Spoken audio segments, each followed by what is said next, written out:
ငင်းကိုရောအဲ့တော့ဗာလဲဒီမိုင်းရှိခေါဆိုတာဗာလဲကိုယ်စကားပြောခိုင်းတာ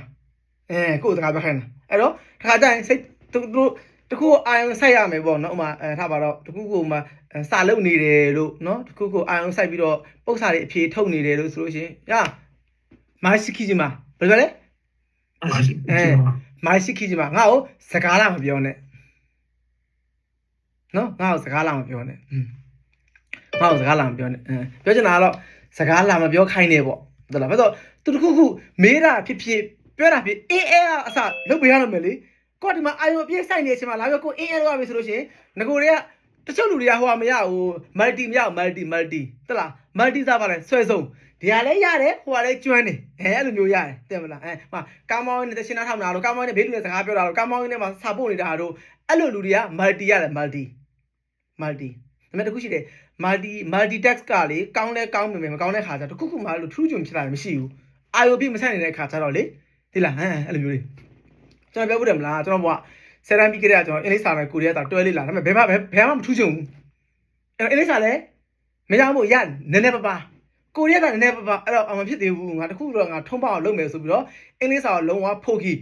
နော်လက်လျှော့လိုက်ပြီးတော့ဒီကိုရီးယားစာဘက်ကိုခြေစုံပြစ်ဝင်လိုက်တယ်ကျွန်တော်အဲ့ဒီမှာပဲနော်ကိုထက်တာ2 နှစ်3နှစ်စောတင်တဲ့လူတွေစီနီယာတွေထပ်တော့ဟိုးထိအမြင့်တက်သွားတယ်ဘာလို့လဲကျွန်တော်မျိုးလုံးပိတ်တဲ့အချိန်ရတယ်ကျွန်တဲ့အချိန်ကတဆာဖြစ်နေလို့အိမ်နဲ့လည်းစာအုပ်ပါတယ်စာရွက်ပါတယ်ရေချိုးလဲစာအုပ်ကိုတိတ်နဲ့ကပ်ပြီးတော့တက်တယ်ထမင်းစားနဲ့စာအုပ်ကြည့်စာဖတ်တယ်အိတ်ခန့်ဒီအထီကိုစာအုပ်ဖတ်တယ်စဉ်းစားကြည့်အခုချိန်အဲ့လိုလုံးနိုင်လားမလုံးနိုင်တော့ဘူးအသက်ရွယ်ရောညံရည်ပိုင်းရောအလုပ်တွေများလာတာရောအဲ့တော့ကျွန်တော်ကဒါပဲရှိတယ်လေအိမ်လို့လှုပ်ရှားမလို့ပကံနဲ့စိတ်ကြမလို့အဝတ်လည်းချော်တာမလို့အဲ့ရလည်းကိုမခိုင်းနော်ကျွန်တော်제가 할 수 있는 건 고무밖에 없었어요. 그때는. 저 그러면 나 사 후에 시 사빈 마음 시게요. 그럼 바빌래 저는 다 하고. 하면 쿠시노. 룽게 봐. 나 이렇게 룽게 봐 봐. 룽게랑 봐. 룽게 봐 봐. 너? 서 저 위로. 그럼 마시오 말래 뭐 사차 사코 뭐. 아니 상하 사람 비전스로. 알는 노래 거로 사마베 능력 빼삭해라.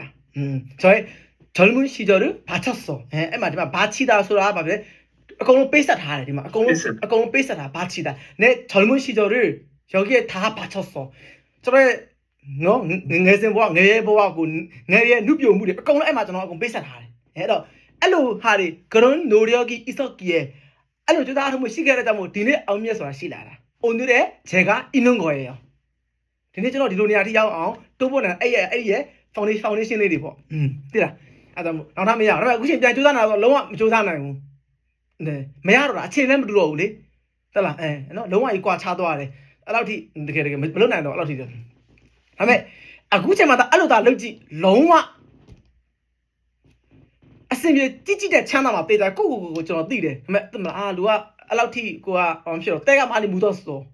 အကြောင်းလေးအစွန်းနေခံလာရပြီအကြောင်းလေးအများကြီးပေးသွားပြီတော့မရတော့အဲ့ရလောက်그렇게လုံခဲ့တဲ့14-15နှစ်လောက်ကို 그렇게 순진하지 못했어요. 알아티 저는 뭐 휴세나오.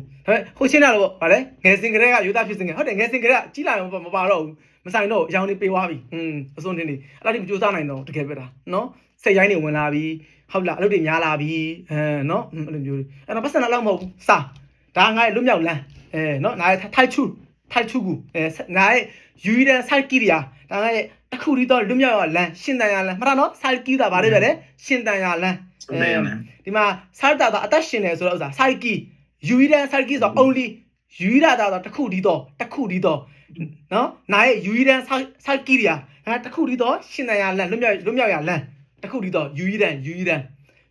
စိုက်ကြီးရာအဲ့လိုမျိုးပြောလို့ရတယ်ဂုံယူတယ်ကျွန်တော်ဘောပြန်ကြည့်ဘယ်တော့မှကျွန်တော်လုံးဝအရှက်မရခဲ့ဘူး그냥 부끄럽지 않았어요 항상 자랑스러웠죠အများနဲ့ကျွန်တော်ဂုဏ်ယူခဲ့တယ် I'm proud နော်ဟလာကိုလည်းအများဂုဏ်ယူတယ်ဟလာအဲ့လိုမျိုးပေါ့နော်တကယ်လုပ်ခဲ့တယ်ခုနပြောချင်တာအဲ့လားမဟုတ်ပါဘူး Okay ခုနကျွန်တော်ပြောမလားတဲကကိုစကားလာပြောရဲဆိုရင်ဘာလို့ခေါ်လဲ 마이시키다 နော်마이시키다အဲ့တော့စကားစပြောရဲဆိုတော့ 마이시키다 မဟုတ်ဘဲနဲ့ 마이걸어 လို့ပြောတယ်ဟိုဘာလဲ 마이걸어အင်ဂျီတွေဘာတွေချိတ်တယ်ဆိုရင်လည်းဗါ옷을 걸어 자 이거 좀 걸어놔 야 다리를 ချိတ်ထားကြီးတော့ဒါလေးချိတ်ထား걸어놔 ဂျော်နာခေါ်တော့တိလားဂျော်နာခေါ်တော့ဟမ်ဖုန်းကိုဖွင့်ပြီးတော့လေဖုန်းကိုဖွင့်ပြီးတော့တီ3ည1 3ည4ခွန်4 5အဲ့လိုနှိပ်ပြီးတော့ဖုန်းကဟယ်လို여보세요အဲ့လိုခေါ်တာဂျော်နာခေါ်တော့နော်အဲ့ဒါဂျော်နာခေါ်တော့တီနှိပ်ပြီးတော့ခေါ်တာဂျော်နာခေါ်တော့နံပါတ်ကို save ထားလို့အဲ့ဒါလေးကိုတစ်ချက်တည်းနှိပ်Samsung ဆိုရင်သူတို့ဘေးလေးကို slide လုပ်ပြီးတော့ခေါ်တာလေဒါလည်းဂျော်နာခေါ်တော့ပဲဒါလည်းဂျော်နာခေါ်တော့ပဲဘယ်လိုဖြစ်ဖုန်းခေါ်ဆိုခြင်းကိုလောက်တာဆိုရင်ဂျော်နာခေါ်တော့ပဲလူချင်းမင်းခေါ်ဆိုတော့တယ်လီဖုန်းမှာဟုတ်တယ်နော်မအားသေးပါရှင်နော်လိုမျိုးတီးခံပါရှင်ဒါတွေကတော့လည်းဂျော်နာခေါ်တော့ပါဟုတ်ပြီနော်ဂျော်နာခေါ်တော့အဲ့တော့အဲ့လိုရှိတယ်နော်ဂျော်နာခေါ်တော့အဲ့တော့မိုင်းခေါ်တော့ကိုကစကားစပြီးတော့ပြောတာကိုကစကားစပြီးတော့ဟာလေအကိုအချင်းရလားမသိဘူးအဲ့လိုမျိုးလေးမရဲတရားလေးစပြီးစကားသွားပြောတာအခုကြီးတောင်းဖို့လို့ကိုစိတ်ရှက်ကြောက်စကားသွားပြောတာစားသားပို့တာအဲ့ဒါပါလေမိုင်းခေါ်တော့ကိုကအရင်သွားပြီးတော့သူ့ကိုသွားပြီးလှမ်းချိတ်တာသိလားကိုကအရင်သူ့ကိုသွားလှမ်းချိတ်တာသူလည်းအိမ်တော့ connect ရအောင်လုပ်တာမိုင်းရှိခိတာကျတော့အပြန်လန်ဒဲဝါအတွက်ကိုရှီတူလုပ်တာပေါ့နော်အပြန်လန်စကားပြောတော့သူ့အနေနဲ့ဒါကြီးက try တာစူးစမ်းတာနော်အဲ့လိုပုံစံမျိုးတက်လားအဲ့လိုမျိုးနော်အဲ့လို my security ကြောင့်မလို့တေချာပေါ့ကိုယ့်ဘက်ကနေဘာဖြစ်ရမလဲ reply ပြန်ရမယ်နော် answer လုပ်ကမယ် answer ဟုတ်နော်ဟုတ်ပြီနော်ဟောခုနပြောတဲ့စကားဒီလိုလေးပါတော်တော်များများလေတန်အေးတန်တယ်မလားကိုကျော်နိုင်တန်ကိုကျော်စင်နိုင်တန်သူမသိဘူးထင်တာမသိဘူးနော်ဒီက AI နဲ့အကုန်သတင်းပို့တယ်နော်မှလှုပ်ရှားမှုမျိုးလုံးနဲ့ scan ဖတ်နေတာပြောရရုံမလားပေါ့ထားလိုက်ပါကဲဟုတ်ပြီနော်ဟုတ်လားသူတို့ရိုးတော့နဲ့ zoom up နဲ့ထင်လားမသိဘူးထားပါအဲ့တော့တော်တော်များလေကျွန်တော်ပြောမယ်သလားကိုဖုန်းခေါ်တယ်ဘာဖြစ်လဲမကင်ဘူးအဲ့ဒါအင်္ဂလိပ်လိုနဲ့ဘိုးစံပြောရင်ဘာလဲ no response မှန်လားနော်ဘာမှဖြစ်လာလဲတုတ်ပြန်မှုမရှိတာစာပို့တယ်စင်မပြဘူးဒါလည်းတရားဖြစ်ပါဘာပဲလဲ no response မှန်လားတော်တော်များအဲ့ဒါယူ no response လို့ပဲထင်ကြတယ်တကယ်တော့ no response is response ဒါသူ့ရဲ့ဘာပဲတုတ်ပြန်မှုပဲဟုတ်လားဒီစကားလည်းကိုကြောက်မှထင်တာပဲဟုတ်လားဘာတုတ်ပြန်မှုမရှိဘူးအဲ့ဘာတုတ်ပြန်မှုမရှိတာကွာဒါသူ့ရဲ့တုတ်ပြန်မှုပဲဘာတုတ်ပြန်မှုမရှိတာမှဘာတုတ်ပြန်မှုမရှိတာကလည်းသူ့ရဲ့ဘာလဲတုတ်ပြန်မှုတစ်မျိုးပါပဲနီးလဲတစ်ခုပဲသူ့ရဲ့ဟုတ်လားနော်ဖုန်းလာတည်တယ်မကင်ဘူး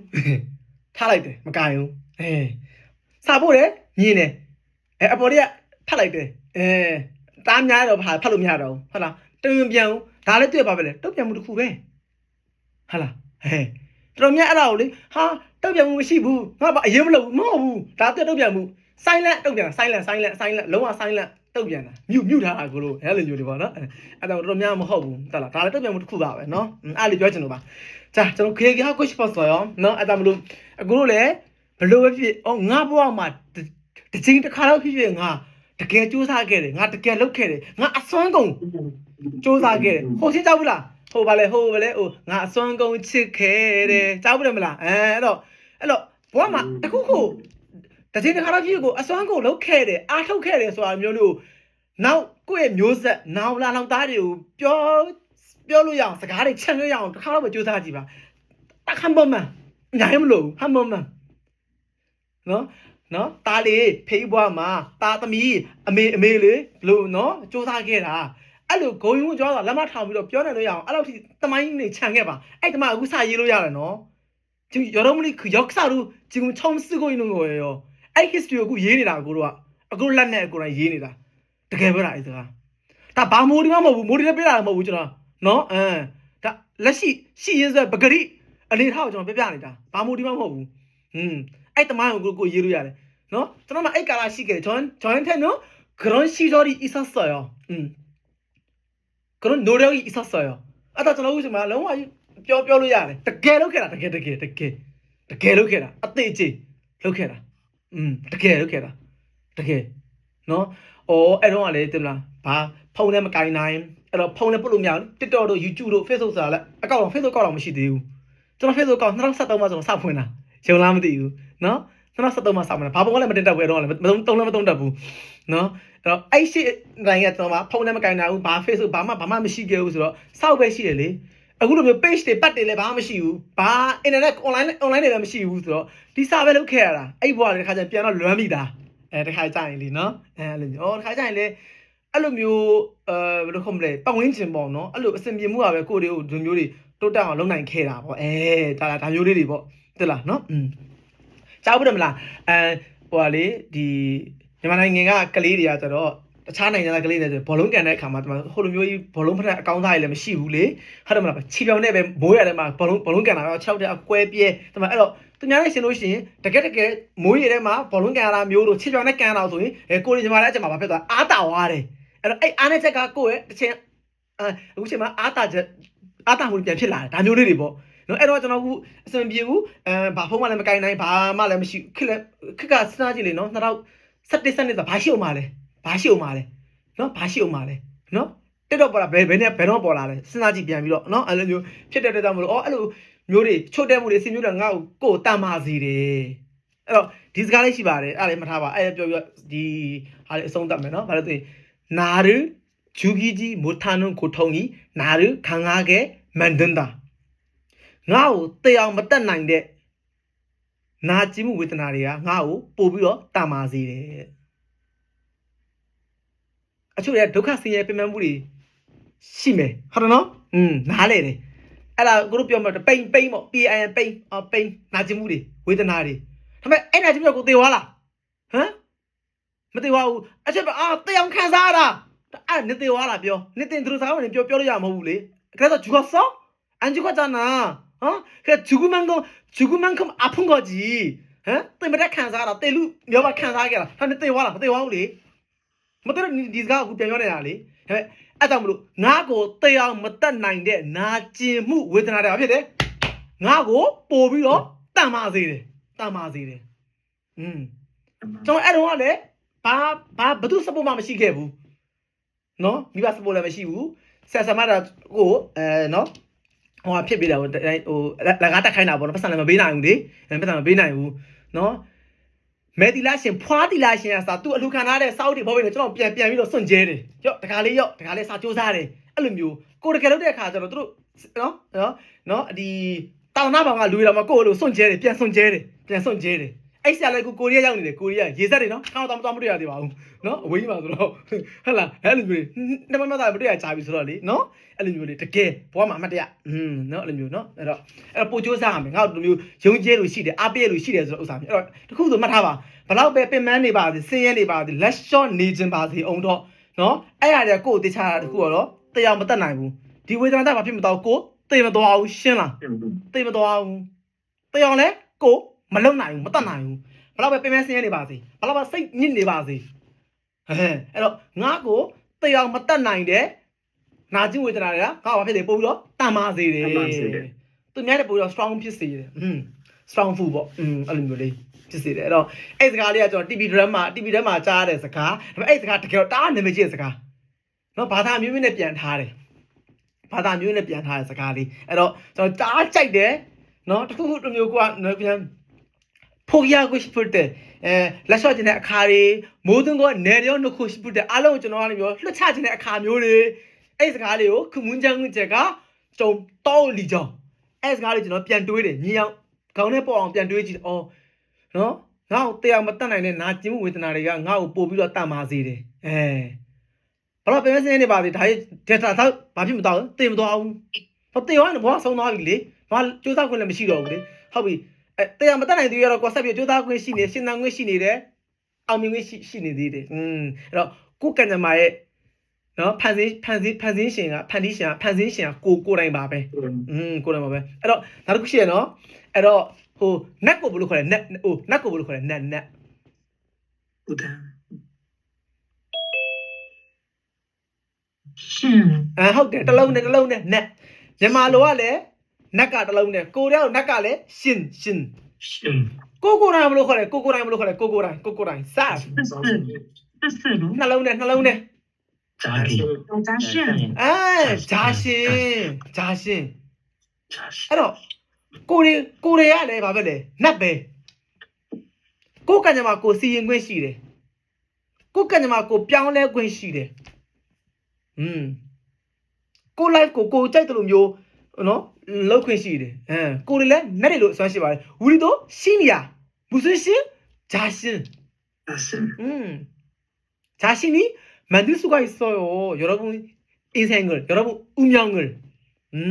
알름요 하르노 알름요လေအဲ့တော့ဇာဘူးတယ်မလားဟိုဖျားရှင်တဲ့ကလေ9ရက်တွင်တိမ်မဲလို့ပြောတဲ့သူကတော့မသိဘူးလေငါးတွေရေထဲလွတ်ပေးညောင်မင်းလေးကိုင်းထောက်ပေးသိရမလားကောင်းမှုတွေလုပ်ခဲ့တယ်လေနော်ဟုတ်လားအဲ့လိုဖြစ်ခဲ့တဲ့အတွက်ကြောင့်မလို့တေတွင်းရတော့တေမဲ့ဘေးရတော့မှဖြစ်ခဲ့လေကင်းလွတ်ခဲ့တယ်လေအဲ့တော့ကြည့်အောင်တကက်ဟောတိုင်းလွဲခဲ့တဲ့နော်ပုံနာကြီးတွေနော်အဲ့ဒါမှသူ့ကိုလုံးဝမင်း9ရက်ကျတော့တေချာပေါ့တေမဲလို့ပြောတဲ့ဥစ္စာမှာအဲ့တေမဲ့ဘေးရတော့မှမရဏဘေးရတော့မှ तू ရအောင်လွတ်မြောက်ခဲ့တယ်ဒါသူ့ရဲ့ကံကြမ္မာ तू စီမံသွားတာပဲအဲ့တော့ကျွန်တော်တို့ရေကိုယ့်ကံကြမ္မာကိုစီမံလို့ရတယ်ကျွန်တော်လည်းကိုယ့်လမ်းကိုရွေးချယ်ခဲ့တာဒါပေမဲ့နောင်နာမရဖို့လိုတယ်ဘဝမှာတစ်စိမ့်တစ်ခါတော့ဖြစ်ငါစူးစမ်းခဲ့တယ်ကိုမိသားစုအဟောင်းမိသားစုအစ်စ်ကိုမိသားစုအဟောင်းဆိုကိုယ့်ရဲ့မွေးပေးတဲ့အမေဖေပြလားမိသားစုအစ်စ်ဆိုတာကိုယူမဲ့နော်ဟလာကျွန်တော်တို့အိမ်အောင်ပြုဆိုတော့ကိုညီတွေညီမတွေကိုတူတွေတူမတွေကိုတငယ်ချင်းတွေအပေါင်းအသင်းတွေကြမှာလက်မထောင်လို့ပြောနေလဲလူဖြစ်အောင်လို့ကျွန်တော်မှမှတ်တမ်းရှိသွားပြီမှတ်ကြောက်ရှိသွားပြီကိုတို့ရောကိုတမိုင်းရောဘလို့ရေးမှာလဲဘလို့ပုံမျိုးနဲ့ရေးမှာလဲဒီနေ့စဉ်းစားနော်ဟုတ်လားကိုเจ้าကိုပြန်တွေးတိုင်းအဆက်မရတဲ့လူမျိုးပြန်တွေးတိုင်းရဲရင်းနေတဲ့လူမျိုးဖြစ်အောင်လို့အမြဲကြိုးစားရမယ်ကျွန်တော်တို့ဟုတ်နော်အဲ့တော့အဓိကဒါကတော့ဟိုရွှေပြေးတရားဆိုပေမဲ့လို့လေစိတ်တက်ကိုတကယ်တော့ပြင်ပေးတာပါ mindset ကိုကျွန်တော်ကလည်း fix လုပ်ပြ fix လုပ်ပြလား fix နော်အဲ့ဒါအစီအစဉ်သွားပြီဆိုလို့ရှိရင်ကျွန်တော်စာမချက်ခိုင်းနဲ့ချက်မှာပဲမလုံနဲ့တော့တောင်းမှန်လဲတော်ပါတော့မလုံပါနဲ့တော့